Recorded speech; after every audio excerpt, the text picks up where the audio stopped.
The ballroom erupted in applause as Kang Min-Jae dropped to one knee in front of Han Seo-Yeon, a diamond ring glinting between his fingers. 200 of Korea's most powerful people held their breath, waiting for the moment that would unite two empires. Seo-Yeon extended her hand, smiling the smile of a woman who had rehearsed this moment for 18 months.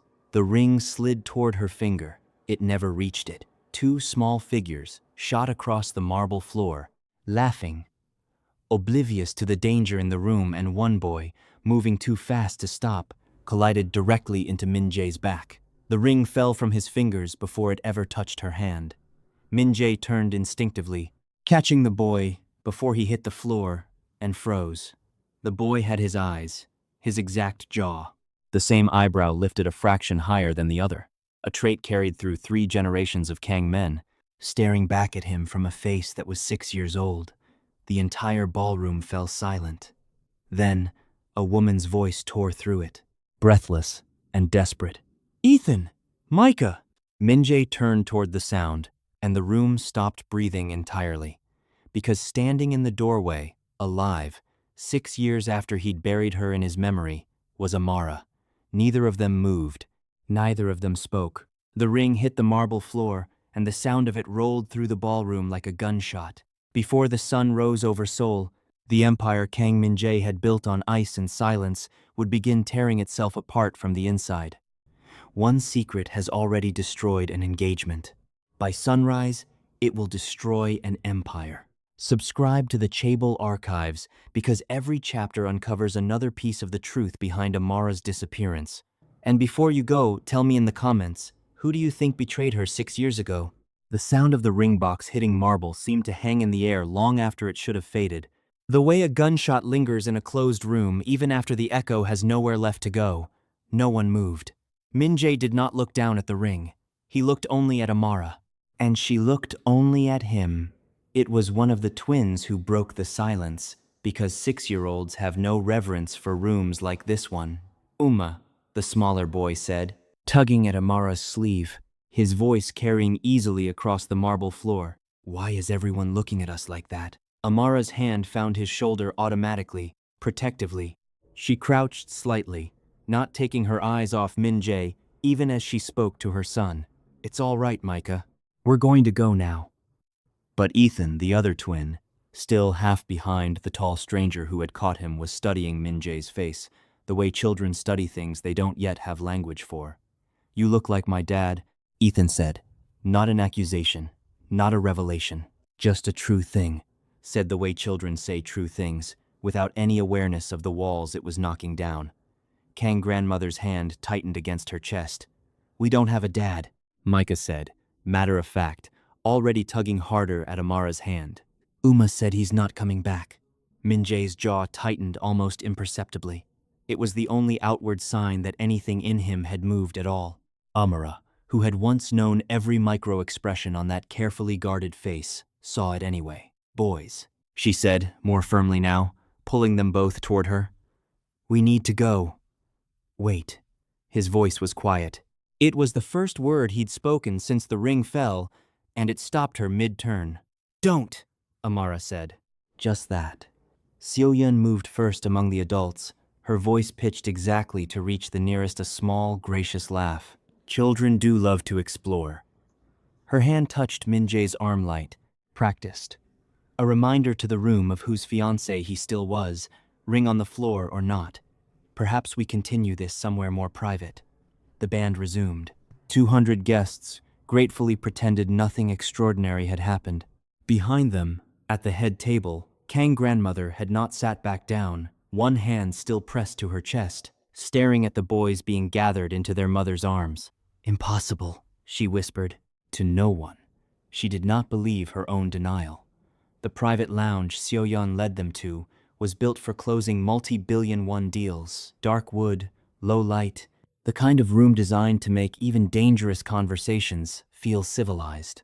Amara sat with a twin on each side of her. Min-Jae stood by the window, putting deliberate distance between himself and the family that had just detonated his evening.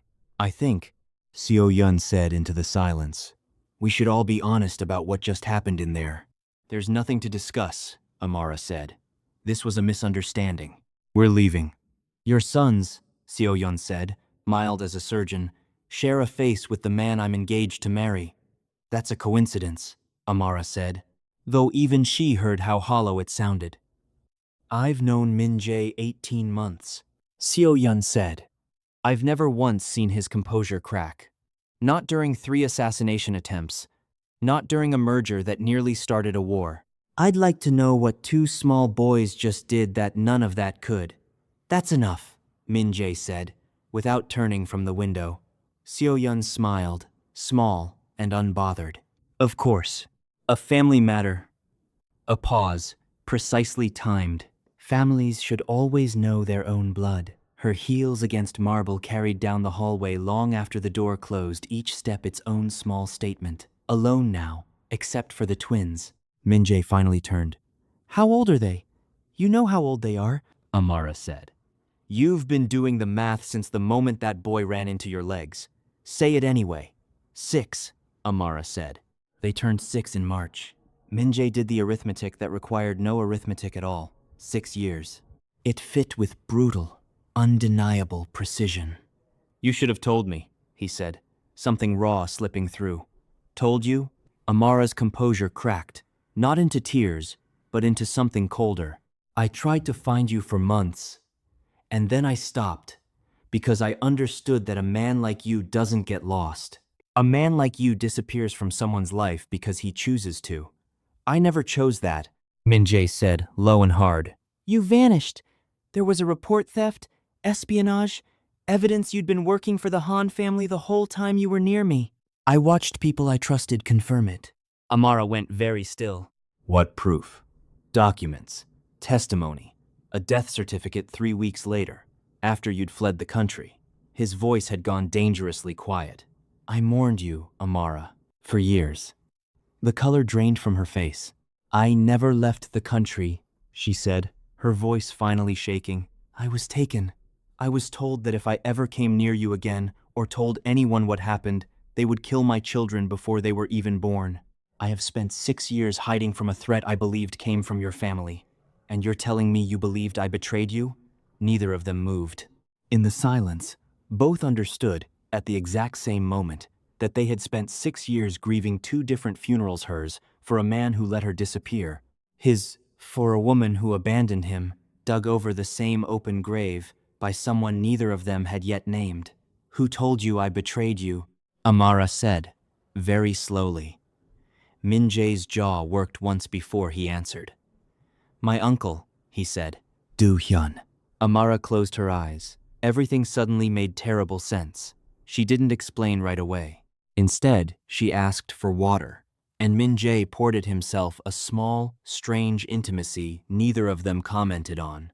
His name, she said finally, wrapping both hands around the glass without drinking, was the first thing I heard before everything went wrong. Micah had fallen asleep against her side. Ethan was still awake, quiet, watching the 2 adults with the stillness of a child who understood something important was happening above his head, without the words for it. Ethan, Amara said gently, why don't you see if there are any biscuits in that drawer? It was a mercy, for him and for the conversation. Ethan, who never turned down an investigation, went without complaint. 6 years ago, a man came to see me at the hotel. Amara said, he said he worked for your family. He knew things no stranger should have known: my mother's shop, my father's illness, the exact amount I owed the hospital that month. He told me I had a choice. Take money and disappear, or stay and watch what happened to a maid who got pregnant by a man like you. Did you know his name? No, but I would know his face anywhere. I saw it again tonight. Standing next to your uncle. Something in Min-Jae went cold in a way that had nothing to do with the hour.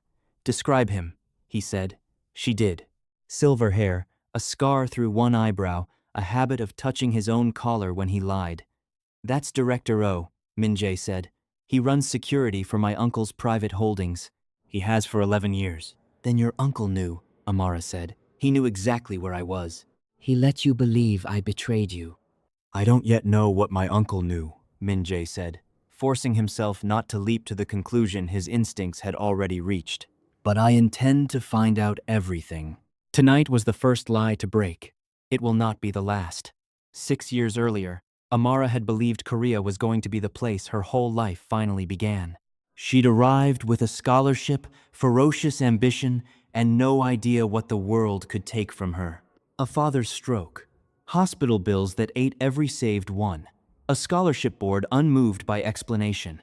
She never went home. She became a maid in the flagship hotel of the Kang Group and never expected to meet the man who owned it. She certainly never expected to save his life. It happened on the top floor, during a private event, in a room that was supposed to be empty. It was not. A man in an immaculate black suit was on the floor beside an overturned glass, his body seizing in a way that made her nursing training override every instinct toward fear. She was on her knees beside him before she'd fully processed who he was, clearing his airway, shouting for help, doing exactly what 3 years of training had taught her hands to do without asking her mind's permission. He survived. The official story, constructed within hours, was a sudden allergic reaction. Only a handful of people ever learned the truth that someone inside his own family had poisoned him and made it look like a heart failing under the ordinary pressure of the life he led. He asked to see her 3 days later, not from gratitude, though there was some of that from disbelief. In a life built entirely around people who wanted something from him, she had wanted nothing. "Why didn't you tell anyone who you were treating?" he'd asked, the first time they spoke properly. "I didn't know who you were," she'd answered. "You were a person on the floor who needed help." "That's all I saw." It should have meant nothing. It meant, instead, almost everything, because no one in his adult life had ever looked at him and seen only that. The DNA test was arranged the following morning with absolute discretion. A private physician, personally loyal, collected samples through a game about superheroes needing a blood test to prove their powers. Min-Jae gave his own sample without a word, and told no one, not Do-hyun, whose calls he'd begun, for the first time in his life, deliberately not returning, not Seo-Yeon, who sent 3 carefully worded messages throughout the day, testing for cracks he was determined not to give her. His grandmother came to his office regardless. "I know what I saw," she told him. "Resemblance is not proof," Min-Jae said carefully. "I raised your father. Don't sit across from me and pretend you don't already know what the results will say." His silence was its own answer. The report arrived just after 10 that night, delivered in a plain envelope. He sat alone with it for 20 minutes before opening it. Probability of paternity, 99.9999%. Probability of paternity, 99.9999%. Both boys. Both his sons. Min-Jae set the paper down with hands that, for the first time in 6 years, were not entirely steady. He picked up his phone. "I need everything," he said quietly, "on what really happened 6 years ago. Every document. Every person involved, especially if it's my uncle's. Whatever came next would not be forgiveness. It would be a reckoning." Do-hyun did not wait to see what Min-Jae would do with the suspicion forming in his nephew's mind. He had spent 30 years learning that the surest way to survive an accusation was to make it unaskable before it was ever asked, and he moved on that principle within 72 hours of the ballroom. The leak was not clumsy, it was surgical. A dossier appeared, simultaneously, in the inboxes of 4 separate outlets, 3 tabloids, and, more damagingly, 1 respected financial paper that rarely touched celebrity scandal and therefore lent the story an authority no gossip site could buy. The dossier did not accuse Amara of theft. It was smarter than that. It painted her, with doctored timestamps and selectively real employment records, as a woman who had quietly continued taking payments from the Kang family for 6 years under a non-disclosure arrangement implying, without ever quite stating it, that her disappearance and return had always been a negotiation, not a tragedy. Kang Here's secret family. Was it an arrangement all along? By the time Min-Jae's communications team saw the story, it had already been picked up by 6 international outlets. By the time his lawyers drafted a response, 3 sponsors of an upcoming Kang Group hospitality launch had quietly asked for a call. "We moved to correct it immediately," his head of communications said in the emergency meeting the next morning. "With what?" Min-Jae said. "The truth would require revealing a kidnapping, a false theft accusation, a 6-year-old poisoning attempt on my own life, and my uncle's signature on all three. We are not ready to say that publicly. He knows we're not ready. That's exactly why he published now. They lost that round, cleanly. The correction his team eventually issued reached a fraction of the audience the original story had, and Amara, watching the story spread across platforms she'd never had reason to monitor before, understood, for the first time since the ballroom, the specific, helpless fury of watching someone control a narrative about her own life from a position she couldn't yet reach. He won, she said flatly, staring at her phone in Min-Jae's office. Round 1. He just won, completely, and we didn't even see the punch coming. Yes, Min-Jae said. He did not soften it. He did. Behind the scenes, the victory had cost Do-hyun almost nothing a single afternoon. One loyal editor's favor called in. No fingerprints left anywhere near the leak itself. He destroyed the intermediary drive used to transmit the dossier within hours of its publication, routing the deletion through 3 separate shell accounts, and had Director O personally confirm, in person, that the editor who'd run the story would remember nothing about its origin beyond an anonymous email address that no longer existed. It was the kind of clean, complete erasure that Min-Jae's investigators would spend 2 frustrating weeks failing to trace back to anyone proof, if Do-hyun needed any, that 30 years of patience had taught him exactly how to win a war. No one could see him fighting. That evening, unable to sit with the helplessness the day had left in her, Amara found Min-Jae in the small sitting room adjoining the twins' bedroom and stopped in the doorway before either boy noticed her. Min-Jae was on the floor, not in a chair, not standing at a distance the way she still half expected of him on the floor, cross-legged, a chessboard between himself and Ethan, who was frowning at the pieces with the ferocious concentration of a 6-year-old convinced he was one move from genius.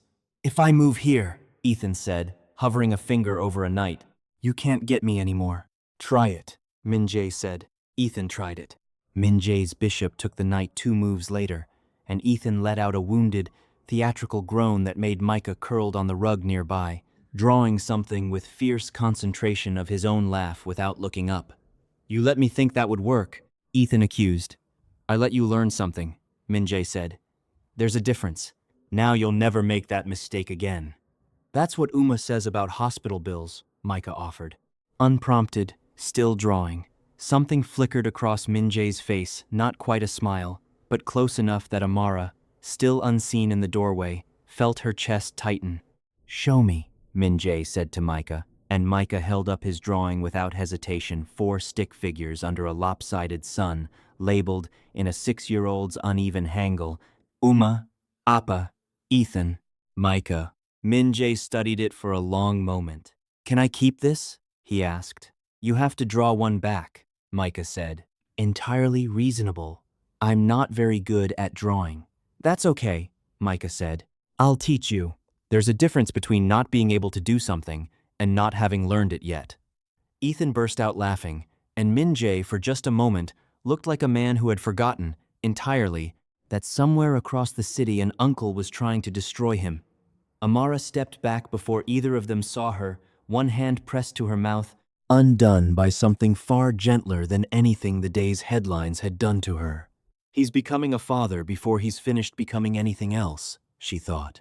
Maybe that's the only order it was ever going to work in. Later that same week, Min-Jae found Micah struggling over a simple worksheet of Korean vowel sounds, close to tears with the particular frustration of a child who understood he was behind and didn't yet understand why that was allowed to happen to him. "I can't do it," Micah said, pushing the paper away. "You haven't done it yet," Min-Jae said, sitting down beside him at a table far too small for a man his size. "There's a difference." "That's what I said to you about drawing," Micah said, suspicious. "I'm stealing it back. It's a good sentence." Min-Jae picked up the pencil. "Show me which one is hardest." They worked through it slowly, Min-Jae asking questions rather than giving answers. The same patient, deliberate method he used in board negotiations, applied now to a 6-year-old's homework with the same total seriousness. When Micah finally got a full row correct, he looked up, astonished by his own success in a way that made something in Min-Jae's chest ache with a tenderness he had no defenses prepared against. "You're not as scary as everyone says," Micah told him, matter of fact. "Who says I'm scary?" Everyone. Ethan looked it up. Min-Jae considered this. What did he find? That you're the most dangerous man in Korea, Micah reported, entirely unbothered, already moving on to the next row of vowels. But you helped me with my homework, so I don't think that's the whole story. No, Min-Jae said quietly. It isn't. But gentleness bought him only a night. By morning, Amara had decided she was done losing rounds she hadn't yet learned to fight. She went, without consulting Min-Jae, directly to the financial paper that had lent the Dossier its credibility, requesting an on-record interview to tell her own version of events. She believed, with the particular confidence of someone new to a battlefield, that the plain truth told plainly, by the person who had actually lived, it would be more powerful than anything doctored or leaked. It was a mistake, and not a small one. The interview ran 2 days later under a headline she had not approved and could not have anticipated. Amara speaks. I never took money from the Kang family, but won't say where she's been for 6 years. The reporter, sympathetic in person, had been editorially instructed by an editor whose numbers, Min-Jae's people would later discover, traced back to an account connected to Han Chairman to frame every honest gap in Amara's account as evasion rather than trauma. She had not been ready to reveal the kidnapping publicly. Doing so meant naming Do-hyun before Min-Jae had assembled proof strong enough to survive the inevitable defamation suit his lawyers would file. So she had spoken carefully, protectively, around the hole at the center of her own story, and the resulting silence had been weaponized against her more effectively than any lie could have been. I made it worse, she said, staring at the published piece, her voice flat with the particular shame of a mistake made from good instincts. I thought honesty would be enough. It isn't enough. Not against people who control which parts of the truth get printed. No, Min-Jae said. He did not say it cruelly. He said it the way he said everything true and difficult. It isn't. I need you to actually teach me, Amara said. Not gesture at it. Not hand me a media consultant and hope I catch up. I need to understand exactly how this works, from the ground, the way you understand it, or I am going to keep making mistakes exactly this expensive. Then we start tonight, he said. And I promise you, the first 6 lessons are going to feel like losing. That's how it worked for me too. He taught her the way he had once been taught, before sentiment had softened any of it, cold, repetitive, unforgiving. He made her sit through recordings of her own interview, cataloging every sentence a hostile editor could twist. He made her draft press statements and then tore them apart, sentence by sentence, showing her exactly where a single ambiguous clause could be weaponized against her. Twice, in the first week, she left a mock negotiation exercise angry enough to not speak to him for the rest of the evening, certain he was being needlessly cruel about mistakes that felt, to her, like honest attempts. You're not teaching me, she told him after the second time. You're breaking me down. I'm teaching you the way this world actually works, Min-Jae said, gently. You'd learn slower, and it would cost you more later. I'd rather you hate me in this room than lose custody of our sons in a courtroom because you didn't know which sentence to avoid. She hated that he was right. She hated more that she recognized, underneath the exercise, the same instinct that had made him teach Micah his vowels with total seriousness. He simply did not know how to love anyone without teaching them, first, how to survive. She brought him into real negotiations, at first only to observe, then, gradually, to speak small moments at first, a single clarifying question in a room of executives, building towards something larger. By the 3rd week, she had begun to enjoy it. In the grim, focused way a person enjoys getting stronger at something that once nearly destroyed them. The opportunity to prove it arrived without warning. 3 weeks later, in the middle of an entirely different battle, the attempted hostile audit, engineered by Han Chairman's people, meant to trigger a regulatory freeze on 3 of the Kang Group's legitimate holding companies using doctored financial records constructed with just enough truth mixed in to survive a first-pass review. It was Amara who caught it not because she understood the audit process better than Min-Jae's legal team, but because she recognized, in the pattern of the doctored numbers, the exact same fingerprint of manipulation once used to fabricate the theft case against her 6 years earlier. real figures, shifted just enough to survive one glance and collapse under a second. "This is the same handwriting," she told Min-Jae, spreading the documents across his desk. "Not literally, but look at the pattern." Min-Jae studied it, and something like genuine surprise crossed his face. "You just found something my entire legal team missed." "Your entire legal team wasn't the one framed by it," Amara said. "They dismantled the audit attempt publicly and humiliatingly for whoever had orchestrated it, though Min-Jae was careful not to reveal yet exactly how much he now suspected. He wanted his enemies to keep believing their moves were landing. Confidence, he had learned from Amara without either of them naming the lesson directly, made people careless in exactly the way fear never could. It was Amara's first real victory on a board she had once believed she'd never be permitted to sit at. It would not be her last, but she had earned this one the hard way through a failure that had cost her publicly, before a success that finally proved the lesson had taken. Do-hyun's next move came without warning, and it landed harder than anything before it, because it targeted something Min-Jae had believed, wrongly, was unassailable: his own organization's loyalty. 3 senior lieutenants, men Min-Jae had trusted for over a decade, men who had helped build the Empire's transition toward legitimacy with what had appeared to be genuine conviction, were revealed. Through a carefully engineered leak Do-hyun orchestrated from within his own remaining allies, to have been quietly meeting with Han Chairman's people for months, hedging their positions in case Min-Jae's newly complicated leadership proved unstable. It was not, strictly, a lie.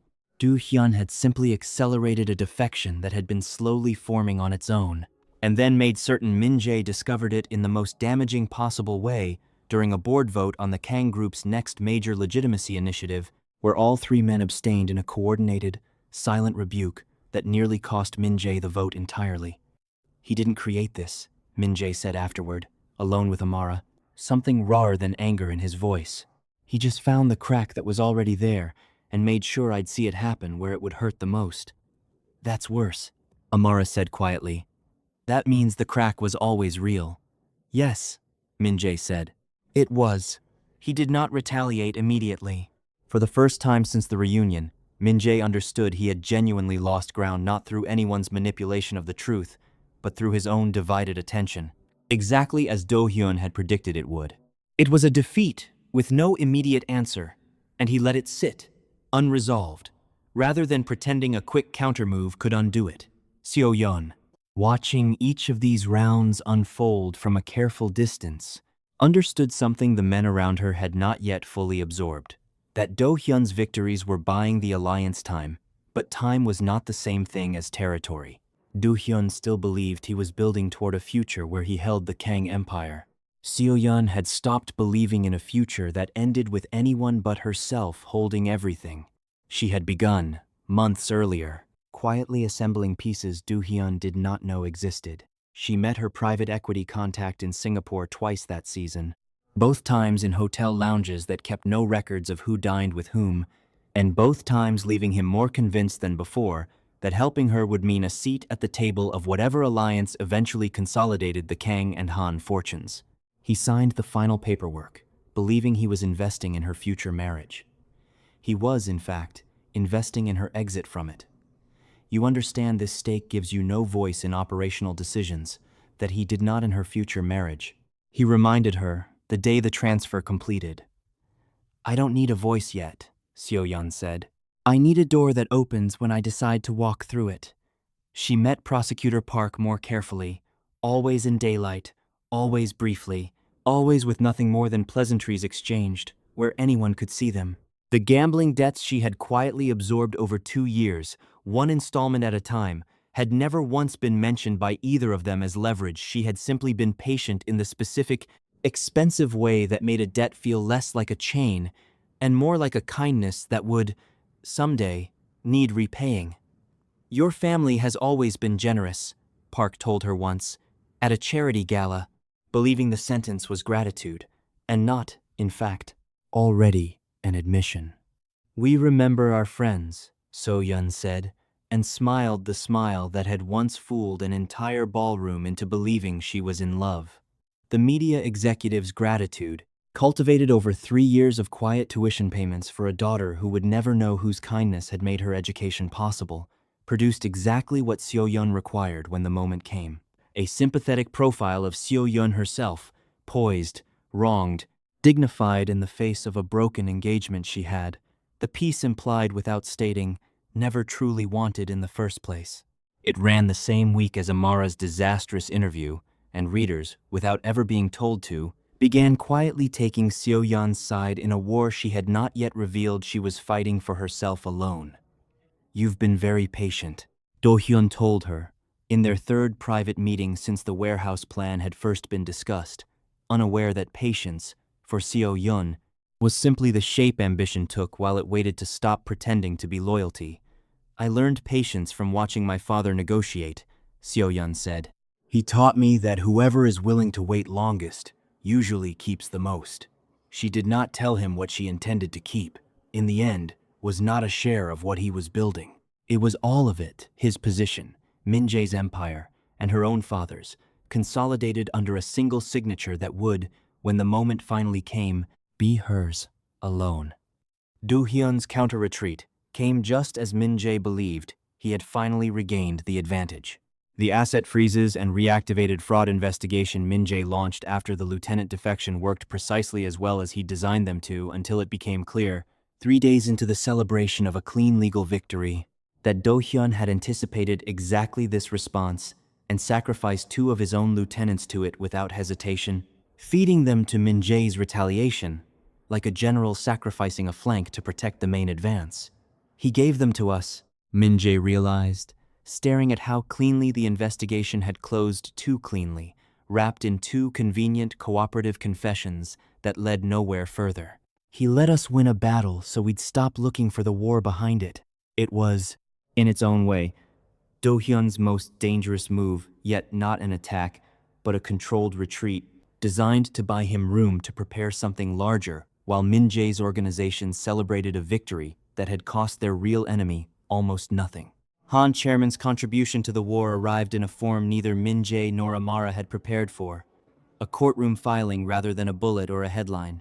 Using a distant, barely known cousin of Amara's late father as a nominal petitioner, a man who had not spoken to Amara in over a decade and who had been paid, generously and quietly, to sign documents he did not fully understand, the Han family's lawyers filed an emergency custody challenge, arguing that Amara's 6 years of unexplained absence and unstable, undocumented residency made her an unfit and legally precarious guardian for 2 heirs to one of Korea's largest fortunes. It was, on paper, absurd.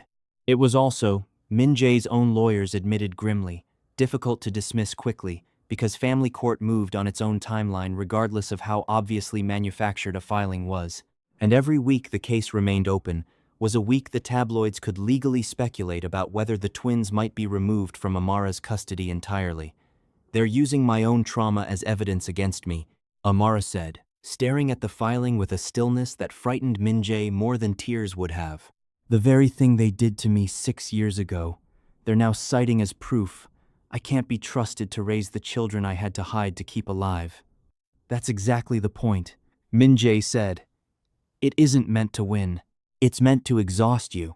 A parent fighting a custody battle in public makes worse decisions everywhere else, because there's no room left to think clearly about anything but the case." It nearly worked. For 11 days, Amara barely slept, splitting her attention between depositions, the ongoing media war, and 2 sons who had begun, without being told anything directly, to sense that something new and frightening was happening around them again. It was Amara herself, finally, who found the crack in the Han family's filing not through Min-Jae's lawyers, but through the negotiation instincts she had spent weeks being drilled in.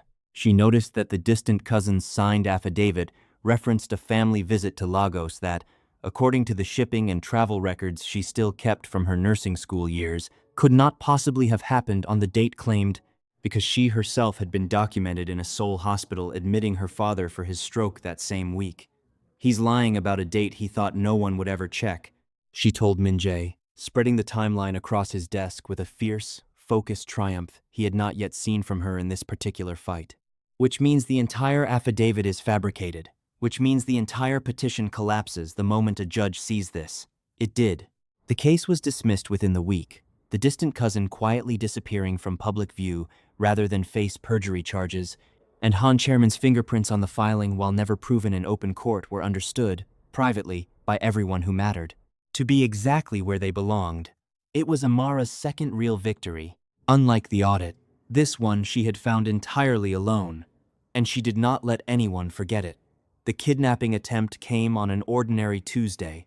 During the 20 minutes each afternoon when Ethan and Micah were walked from the school gate to the waiting car, a black van slowed at the curb half a block from the gate, and two men in delivery uniforms began moving with a purpose that had nothing to do with any package. It was the twins' bodyguard, Ha-eun, who noticed the van's plates didn't match its route, and who moved Ethan and Micah bodily behind a support pillar 4 seconds before the men reached the gate. 4 seconds was barely enough. The scuffle lasted less than a minute. Ha-eun was struck once, hard enough to split her lip, before Kang's security arrived and the men fled, abandoning a van registered to an untraceable shell company. Amara did not remember the drive to the school. She remembered only Ethan's face when she arrived, pale but dry-eyed, and Micah crying in a way that broke something loose in her chest that had held steady for 6 years. They were scary, Micah said into her shoulder. But Ha-eun was scarier. Min-Jae arrived 12 minutes later, having covered a drive that normally took 30. He checked his sons himself before finally looking at Amara.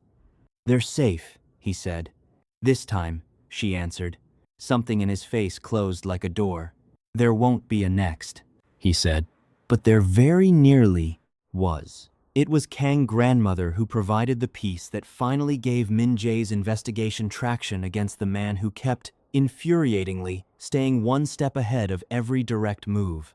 Going through old family records in the weeks after the kidnapping attempt, she found a ledger entry, a payment authorized under Do-hyun's signature to Director Oh's department, disbursed 9 days before Amara's arrest 6 years ago, categorized only as discretionary personnel matter.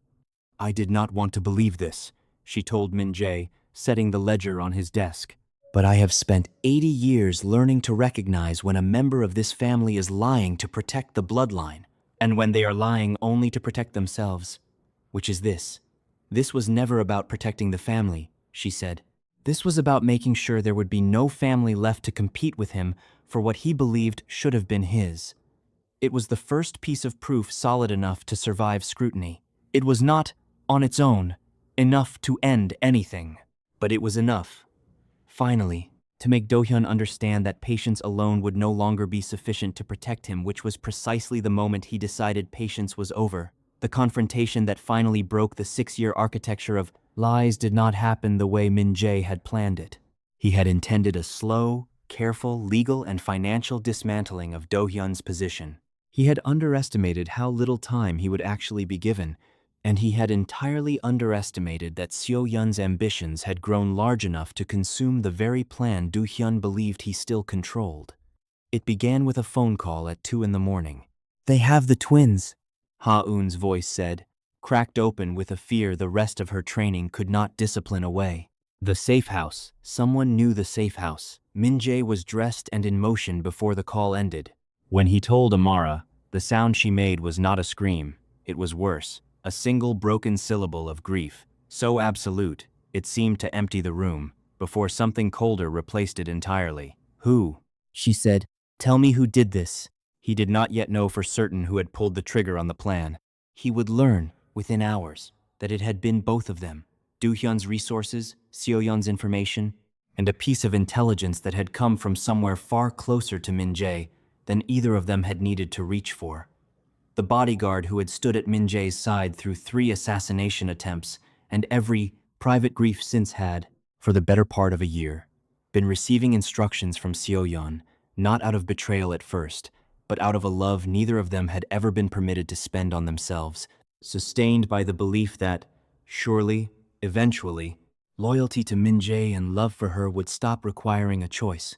2 days before the kidnapping, he had confirmed the safe house's location to her, telling himself it was only information, that she would never actually use it to hurt children.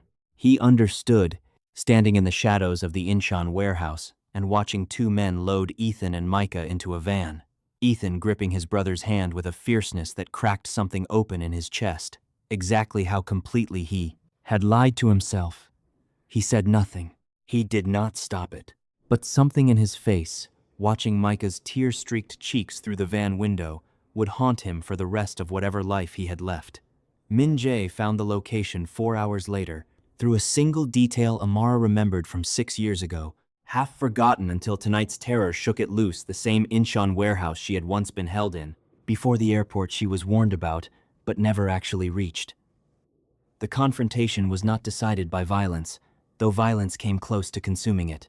Do-hyun was there when Min-Jae's small surgical team arrived, no longer hiding behind intermediaries. "You should have stayed a grieving man, Min-Jae," Do-hyun said. "Grief made you strong in a way I could control.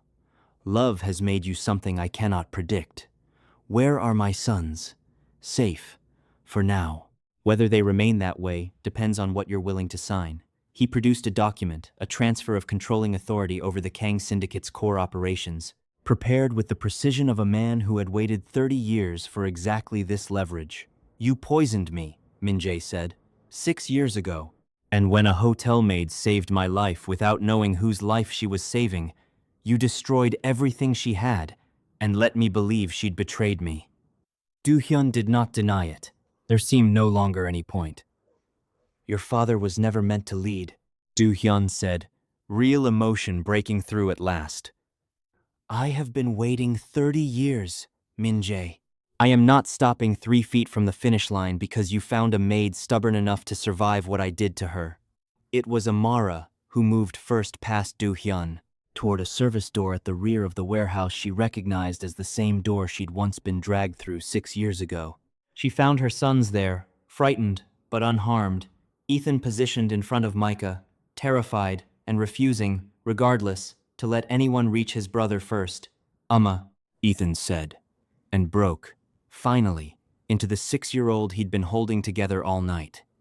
What no one in the warehouse anticipated, not Min-Jae, not Do-hyun, not even the bodyguard bracing himself for a violence he'd already decided to stop pretending he could avoid, was Seo-Yeon's own arrival, 20 minutes later, with a small, private security detail of her own, and a set of documents that made clear, in the space of a single sentence, exactly how badly Do-hyun had underestimated the woman he had believed was simply his ally. "You're both a little behind," Seo-Yeon said, stepping into the warehouse with the calm of someone arriving to collect something she had already paid for. "Do-hyun, the 3 subsidiaries you were relying on to fund your transition into full control, I own the controlling stake. Have for months. Min-Jae, the evidence you were building toward an arrest? Prosecutor Park has misplaced the critical filing indefinitely, if I ask him to." She looked between the 2 men, entirely unhurried. "I didn't come here to save anyone's plan. I came here to tell you both that the plan you thought you were running has already been running through me. For one long, suspended moment. Even Min-Jae, a man who had spent his entire adult life believing he understood every angle in any room he entered, understood he had badly misjudged which enemy in this warehouse was actually the most dangerous. Do-hyun's composure, tested by 6 years of careful patience, finally broke entirely. "You built this behind me. I built this around you," Seo-Yeon said. "The same way you built your plan around Min-Jae's grief. I simply learned from a better teacher than either of you realized I was watching." It was Min-Jae's bodyguard, finally, who moved not toward Do-hyun and not toward Seo-Yeon either, but toward Min-Jae himself, stepping between his employer and a shot Do-hyun's remaining man fired in the chaos of the standoff, taking it in his own shoulder with a grunt of pain that seemed to surprise him as much as anyone. "Why?" Min-Jae said, staring down at the man who had betrayed him for months and just, possibly, saved his life. "Because I was never able to decide who I actually was," the bodyguard said, blood soaking through his jacket. "Tonight, my body decided for me."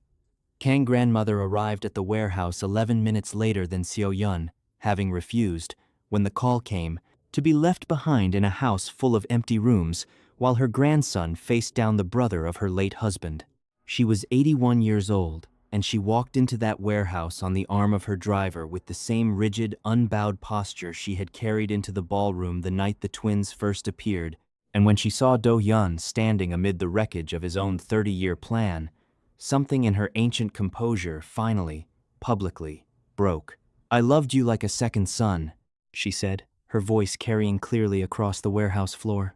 "I buried your brother, believing you grieved him as much as I did. I want you to understand, before whatever happens next happens, that the family you tried to destroy to prove you deserved it, this family would have given you everything you wanted if you had only ever once asked for it honestly, instead of poisoning the boy who was never your enemy until you decided he was." Do-hyun did not answer her. Perhaps, Min-Jae would think later, there was no answer left in him that wouldn't have cost him more than his silence did. Do-hyun did not survive the warehouse not by Min-Jae's hand, but by his own, cornered and exposed, watching 30 years of patient ambition collapse in a single night in front of the one person whose good opinion he had, beneath every layer of ambition, never entirely stopped wanting. A man who believed power belonged only to whoever seized it, could not accept a life spent as a prisoner of the nephew he'd spent decades trying to unseat, nor as a disappointment in the eyes of the woman who had raised him alongside her own children. Seo-Yeon's own reckoning came more slowly and far more publicly. Her sudden, total reveal in the warehouse had bought her a night of absolute leverage, but leverage built on secrecy collapses the moment it's spoken aloud in a room with witnesses who survive it. Within days, her private equity contact, her prosecutor, and her media executive each began, independently and in a panic, protecting themselves by cooperating with the very investigation she'd spent 2 years insulating herself against. Her father, faced with irrefutable evidence of his daughter's role in a kidnapping, chose the only move a man who treated everything as a transaction could choose. He surrendered her freedom to protect his own, ending both the Han family's political future and its alliance with the Kang name in a single, cold signature. "You were never going to let me have it," Seo-Yeon said, in the last private conversation she and Min-Jae would ever have, no longer performing composure for anyone, not the empire, not even the marriage. "I built an entire second life to survive being a footnote in yours, and it still wasn't enough to keep me from becoming one." "You were never a footnote," Min-Jae said. "You were the only person in this entire war who never once needed anyone's permission to become dangerous. That should have frightened me from the beginning. It didn't. That was my mistake, not yours. It was, in its own way, the closest thing to respect either of them would ever offer the other." The night after the warehouse, once the twins had finally been coaxed to sleep in a room with 3 separate guards outside the door and a nightlight neither of them had needed in over a year, Min-Jae found Amara on the balcony of the house he had moved them into weeks earlier, one she had never quite agreed to call home. "You should be sleeping," he said. "So should you." She didn't turn around. "I keep replaying it." Ethan standing in front of Micah. "I keep thinking about what would have happened if we'd been 11 minutes slower. We weren't. That's not the same as it being impossible," Amara said, and her voice, for the first time since the reunion, sounded genuinely frightened rather than merely angry or grieving. "I spent 6 years thinking the worst thing that could happen to us had already happened. Tonight I learned I was wrong. There's always a worse version. I don't know how you've lived like this your entire life." Min-Jae came to stand beside her, close enough that their shoulders nearly touched, careful, still, of a closeness neither of them had fully renegotiated the terms of. "I haven't lived like this my entire life," he said. "I lived without this fear for exactly as long as I believed I had nothing left worth losing. That wasn't strength, Amara. It was just numbness wearing strength's clothes. Tonight was the most afraid I've been since the poison. It was also the first time in 6 years I understood, completely, without any distance at all, exactly why I was fighting." She finally turned to look at him. "Say the sentence you didn't finish," she said. "The night we first brought them here, you started to say you never stopped. I never stopped loving you," Min-Jae said, before she could finish it for him, the words coming without the careful architecture he usually built around anything true. "Not for one day of the 6 years I thought you'd betrayed me. I built an entire empire trying to bury a feeling that apparently doesn't bury. I told myself it was grief. Some of it was. But under the grief, the whole time, it was just this. Exactly this.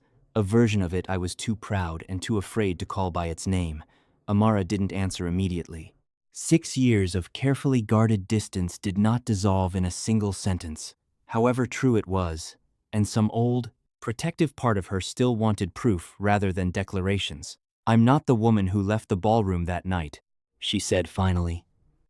"I've learned things about myself in these last months I didn't know were there.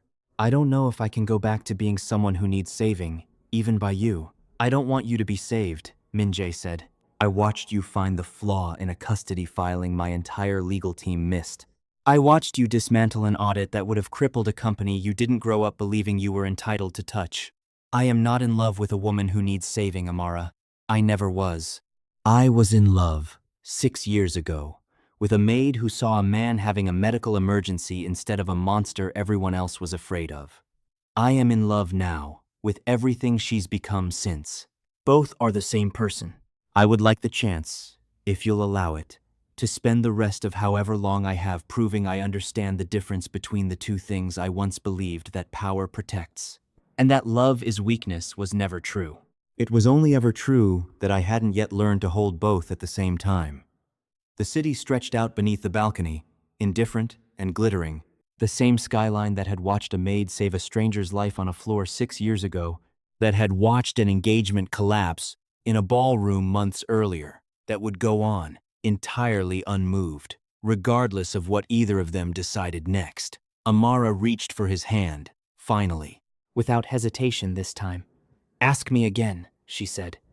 "Properly, not in a ballroom, for 200 people who never mattered to either of us. Just for the two of us, and 2 boys who are, right now, finally sleeping without guards standing over their nightmares." Min-Jae did not have a ring. He had not planned this moment any more than he had planned the moment 6 years ago when a woman he didn't yet know had knelt on a floor to save his life. He simply took her hand in both of his, the way he had once, clumsily, learned to hold a pencil for a 6-year-old's homework, and asked her the only question that had ever actually mattered, stripped entirely of the empire, the politics, and the 6 years of lies that had once stood between the asking and the answering. She said yes before he'd finished the sentence. The dismantling of the Kang syndicate's criminal operations took 3 years, not 3 months. Min-Jae learned, in that time, that an empire built on fear could not be unmade with a single decision, any more than it had been built with one. Every criminal enterprise wound down was replaced, deliberately, with a legitimate one, shipping routes converted to logistics contracts, hotel properties expanded into a genuine hospitality conglomerate, the vast financial machinery that had once laundered violence, repurposed to fund it instead. Amara stood beside him through every one of those 3 years, no longer the maid who had once folded linens on the top floor of his hotel, no longer only the mother of his sons, but by then formally the chief strategy officer of what the business press had started calling, with grudging respect, the new Kang Group. "Do you ever regret it?"